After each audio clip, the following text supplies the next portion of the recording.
Отворање дебата за промена на името, знамето и химната на Република Македонија, официализирање на албанскиот јазик како официјален јазик во државата, се дел од платформата на албанските партии која е целосно прифатлива од Социјалдемократскиот сојуз. СДСМ мора да направи влада со ДУИ за да се исполнат сите тие забелешки кои стојат во платформата на албанските политички партии. Ова се пораките и ставот на политичкиот аналитичар Сашо Ордановски, кој важи за близок до опозицијата во гостување на емисијата на Алсатем. За Ордановски федерализацијата не представува проблем, а редефинирањето на државата бара уставни промени. Јас мислам дека во платформата нема ништо што не е неприфатливо.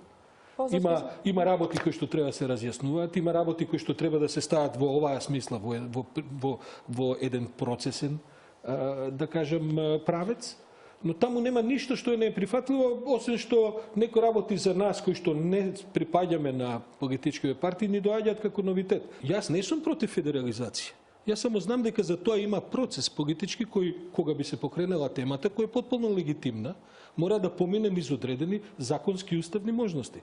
Редефинирањето на Македонија како држава до ова што сега е, бара промена на устав. Ордановски вели дека најзначајниот момент од парламентарните избори кои се одржаа на 11 декември е дека 10.000 албанци го дадоа својот глас за Зоран Заев и затоа сега СДСМ е врзана да ги исполни сите барања кои албанските партии ги изнесоа во својата платформа.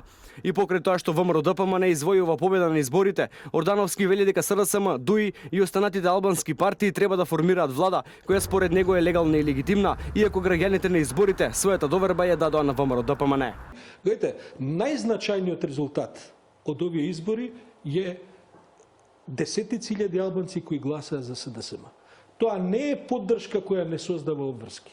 СДСМ мора и себе да се погледне, една интроспекција политичка да направи и да види конечно што треба да направи со таа поддршка на албанските граѓани во Македонија, која што сега веќе е опиплива. И мислам дека на тоа мора да излезе со политичка програма која што ќе ги задоволи дел повеќето и така натаму од тие политички гласови. Од друга страна, постои една реална комбинација која треба да се направи.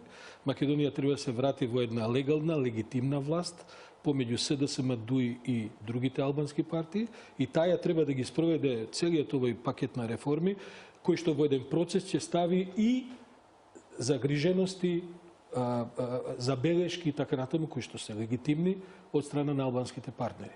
Мислам дека дел од нив се остварливи, дел од нив е редно да се стават во процес и Македонија на тој начин ќе оди напред. Ордановски не е првиот аналитичар кој има ваков пристап. Предходно и Бранко Тричковски и Бранко Геровски излегоа со слични позиции тврдејќи дека албанците биле премногу меки и несуштински во нивните барања кои стојат во платформата.